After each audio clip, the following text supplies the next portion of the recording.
जय हिंद साथियों। आज की इस वीडियो में फिजिक्स भौतिकी विज्ञान से 35 अति महत्वपूर्ण प्रश्नों को कवर करेंगे जो कि सभी प्रतियोगी परीक्षाओं में पूछे आते हैं। बहुत ही सिंपल प्रश्न है। अगर आप थोड़ा बहुत भी फिजिक्स पढ़ते हैं तो इसमें आज आपको केवल 10 से 15 प्रश्नों के सही आंसर करने हैं। तो चलिए, फर्स्ट क्वेश्चन आपके सामने है। परमाणु के नाभिक में होते हैं। सभी ऑप्शन को ध्यानपूर्वक देखिए और अगर आपको इन सेट में किसी भी प्रश्न का आंसर पहले से आता हो तो आप सभी कमेंट बॉक्स में अपना आंसर लिख सकते हैं। मैं सभी के आंसर को चेक करूंगा। तो परमाणु के नाभिक में क्या होते हैं? तो सही जवाब है प्रोटॉन और न्यूट्रॉन। तो फर्स्ट ऑप्शन जो भी बच्चे दिए हैं उनका बिल्कुल सही जवाब है। आगे देखिए, पायरोमीटर किसके मापन में प्रयोग किया जाता है? वेरी इंपॉर्टेंट प्रश्न है, इसको स्टार मार्क कर लें। बार बार ये प्रश्न परीक्षाओं में पूछे आते हैं। तो देखिए, पायरोमीटर की बात करें, उच्च ताप को मापने के लिए इसका प्रयोग किया जाता है, पायरोमीटर का। चलिए आगे देखिए, प्रकाश वर्ष का मात्रक है, यानी प्रकाश वर्ष जो है ये किसका मात्रक है? तो यहाँ पर तीसरे प्रश्न का सही जवाब है दूरी का मात्रक होता है प्रकाश वर्ष। तो सी ऑप्शन आपका सही जवाब है। चलिए आगे देखिए, एक तालाब के तल पर रखा हुआ एक पत्थर उच्च बिंदु पर रखा हुआ प्रतीत होता है, ऐसा किस कारण होता है? तो यहाँ पर चौथे प्रश्न का आंसर है ऐसा प्रकाश का। और देखिए, अगर किसी वस्तु की स्थिति में बदलाव होता है तो वहाँ पर हमेशा सही जवाब प्रकाश का अपवर्तन ही होता है। जैसे कि यहाँ पर पत्थर उच्च बिंदु पर रखा हुआ प्रतीत हो रहा है, यानी कि यहाँ पर भी पत्थर की स्थिति चेंज हुई है, इसलिए इसका आंसर क्या होगा? प्रकाश का अपवर्तन। आगे देखिए, प्रत्यावर्ती धारा यानी कि एसी को दिष्ट धारा में किसके द्वारा बदला जाता है? यानी कि एसी को डीसी में बदलने के लिए किसका उपयोग करेंगे? चलिए, इसका सही जवाब है इसमें रेक्टिफायर का प्रयोग होता है। तो यहाँ पर बी ऑप्शन आपका सही जवाब है। आगे देखिए, एक भारी नाभिक के हल्के नाभिक में टूटने की प्रक्रिया को क्या कहते हैं? और देखिए, प्रत्येक स्टूडेंट को कमेंट बॉक्स में आंसर करना है। और जितने भी नए अभ्यर्थी चैनल पर पहली बार आए हैं, आप लोग क्लास टाइमिंग को नोट कर लीजिए। डेली शाम 7:30 बजे इस चैनल पर आपको क्लास मिलेंगे। तो यहाँ पर सही जवाब है नाभिकीय विखंडन। चलिए आगे देखिए, वायु में ध्वनि की चाल 332 मीटर प्रति सेकंड होती है। यदि दाब बढ़ाकर दोगुना कर दिया जाए तो ध्वनि की चाल क्या होगी? देखिए, आप लोगों ने पढ़ा होगा कि ध्वनि की चाल पर दाब का कोई भी प्रभाव नहीं पड़ता है, यानी कि ध्वनि की चाल जो है दाब पर डिपेंड नहीं होता है। तो यहाँ पर चाल जो होगा वही रहेगा 332। तो सही आंसर है बी ऑप्शन। और ध्वनि जो है कभी भी निर्वात में गमन नहीं करती है, ध्वनि की चाल सबसे अधिक ठोस में होती है। चलिए आगे देखिए, क्रिकेट की गेंद को किस कोण से मारा जाना चाहिए ताकि अधिकतम दूरी तक जा सके? बहुत ही सिंपल है। अगर आप लोग क्रिकेट खेलते हैं तो बिल्कुल आराम से आंसर बता सकते हैं। तो देखिए, 45 डिग्री के कोण से जब बॉल को हिट करेंगे तो बॉल की दूरी जो है अधिकतम होगी, यानी बॉल अधिक दूरी तय करेगी। तो सही जवाब है बी ऑप्शन। वायु की आर्द्रता को मापने के लिए कौन सा यंत्र प्रयोग में लाया जाता है? चलिए आंसर बताएंगे। तो यहाँ पर सही जवाब है ऑप्शन ए हाइग्रोमीटर। यहाँ पे हाइड्रो नहीं होगा, हाइग्रोमीटर का उपयोग किया जाता है वायु की आर्द्रता को मापने के लिए। चलिए आगे देखिए, हाइड्रोजन बम किस पर आधारित है?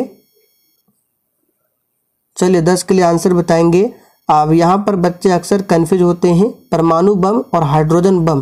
परमाणु बम नाभिकीय विखंडन के सिद्धांत पर कार्य करता है, जबकि हाइड्रोजन बम नाभिकीय संलयन के सिद्धांत पर कार्य करता है। और इसी संलयन के सिद्धांत पर हमारा सूर्य भी काम करता है। चलिए आगे देखिए, ध्वनि की तीव्रता मापने की इकाई क्या है?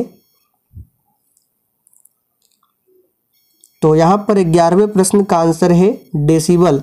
ध्वनि की तीव्रता मापने की इकाई क्या है? तो डेसिबल है। आगे देखिए, सूर्य की ऊर्जा उत्पन्न होती है। तो अभी हमने आपको थोड़ी देर पहले बताया, सूर्य की ऊर्जा जो है नाभिकीय संलयन के द्वारा उत्पन्न होती है। तो यहाँ पर सी ऑप्शन आपका सही जवाब है। आगे देखिए, गुरुत्वाकर्षण का सिद्धांत किसने दिया था? और दोस्तों, अगर आपको सेशन थोड़ा भी पसंद आ रहा हो तो आप सभी सेशन को दिल से एक बार जरूर लाइक कर दें। तो गुरुत्वाकर्षण का सिद्धांत, अब यहाँ पर आप लोग कंफ्यूज होंगे, चार्ल्स न्यूटन होगा या फिर आइजैक न्यूटन। न्यूटन तो आप सभी जानते हैं कि उन्होंने गुरुत्वाकर्षण का सिद्धांत दिया था, लेकिन किसने दिया था? तो आइजैक न्यूटन ने, चार्ल्स न्यूटन ने नहीं। तो सही आंसर है सी ऑप्शन। चलिए आगे देखिए, निकट दृष्टि दोष से पीड़ित व्यक्ति के चश्मे में प्रयोग किया जाता है। तो निकट दृष्टि में पूछे तो इसमें अवतल लेंस का प्रयोग होता है और दूर दृष्टि दोष में उत्तल लेंस का प्रयोग होता है। तो सी ऑप्शन यहाँ पर हमारा सही जवाब होगा। ट्रांसफार्मर प्रयुक्त होते हैं। चलिए सभी ऑप्शन को देखिए, ट्रांसफार्मर किस लिए प्रयुक्त होते हैं? तो याद रखिएगा, एसी वोल्टेज को ऊंचाई और अपचाई करने के लिए प्रयोग किया जाता है ट्रांसफार्मर का, और एसी को डीसी में बदलने के लिए रेक्टिफायर का प्रयोग किया जाता है। आगे देखिए, वर्षा की बूंदों की गोलाकार आकृति का कारण क्या है? ये प्रश्न भी एग्जाम के लिए काफ़ी ज़्यादा इम्पोर्टेंट है, अक्सर ये प्रश्न एग्जाम में पूछे जाते हैं। तो सही जवाब है, पृष्ठ तनाव के कारण वर्षा की बूंदें गोलाकार होती है। चलिए, दूरबीन का आविष्कार किसने किया था?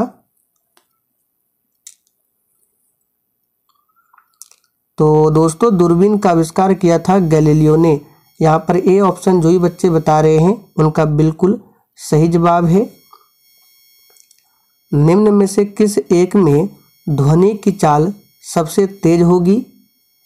तो याद कीजिए, अभी हमने आपको थोड़ी देर पहले बताया कि ध्वनि की चाल सबसे अधिक ठोस माध्यम में गमन करती है। तो देख लीजिए यहाँ पर ठोस कौन सा होगा? तो लकड़ी। तो सही जवाब है सी ऑप्शन। और निर्वात में कभी भी ध्वनि की चाल गमन नहीं करती है। चलिए आगे देखिए, हमें वास्तविक सूर्योदय से कुछ मिनट पूर्व ही सूर्य दिखाई देने का कारण क्या है? तो इस प्रश्न को भी अभी हमने आपको बताया, अगर किसी भी चीज़ की पोजीशन की स्थिति चेंज हुआ प्रतीत होता है तो वहाँ पर अपवर्तन होता है। यहाँ पर देखिए, सूर्योदय से कुछ मिनट पूर्व ही सूर्य हमें दिखाई देता है, यानी कि स्थिति में चेंज है। तो आंसर क्या होगा? प्रकाश का अपवर्तन। कार्य का मात्रक क्या है? चलिए, तो कार्य का मात्रक क्या हो जाएगा? सही जवाब है जूल कार्य का मात्रक है, और ये अदिश राशि है। ट्रांसफार्मर किससे काम करता है?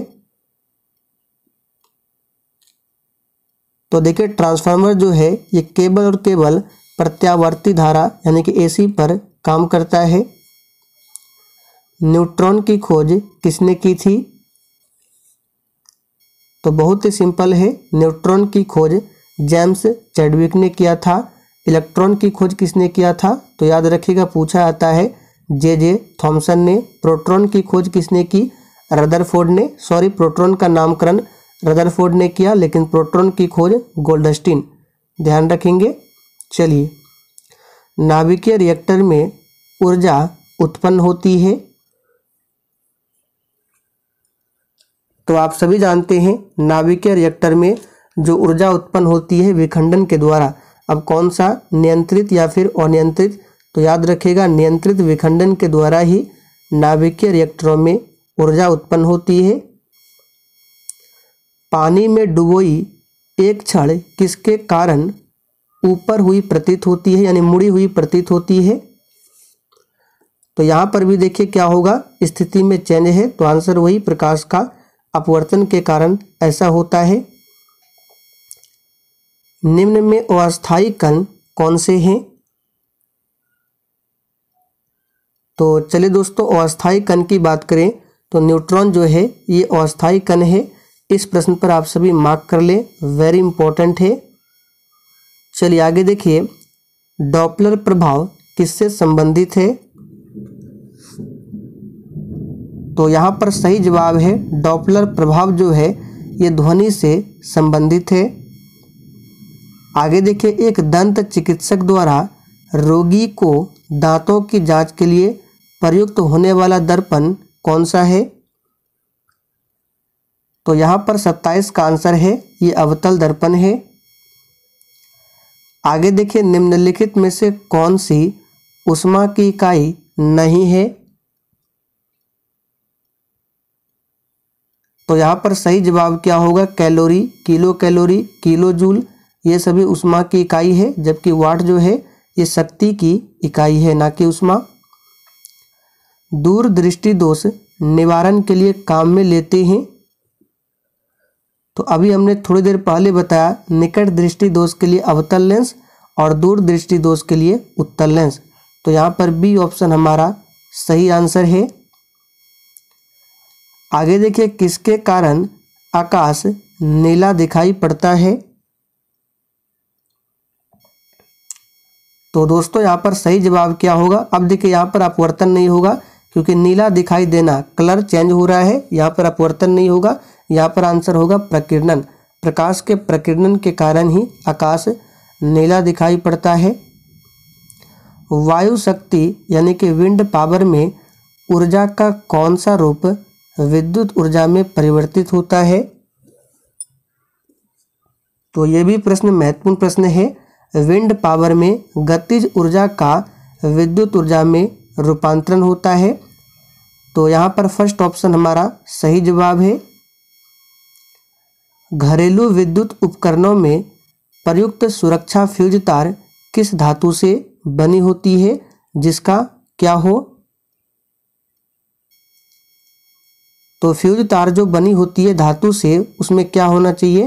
प्रतिरोध कम होना चाहिए। नहीं, गलत है, क्योंकि प्रतिरोध उच्च होना चाहिए, गलनांक कम होना चाहिए।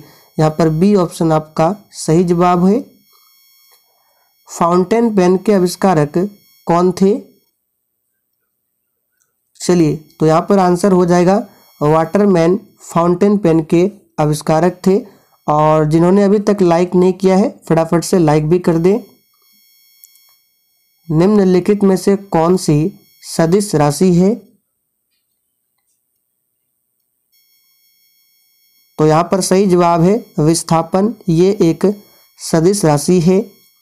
चलिए आखिरी प्रश्न है, सूर्योदय और सूर्यास्त के समय आसमान में लाल रंग किसके कारण होता है? यहाँ भी कलर में चेंज हो रहा है, तो आंसर प्रकाश का प्रकीर्णन, सी ऑप्शन आपका सही जवाब है। तो चलिए दोस्तों, आज के लिए इतना ही। ये फिजिक्स के कुछ इंपॉर्टेंट प्रश्न थे। उम्मीद करते हैं आप लोगों ने 10 से 15 प्रश्न सही किए होंगे।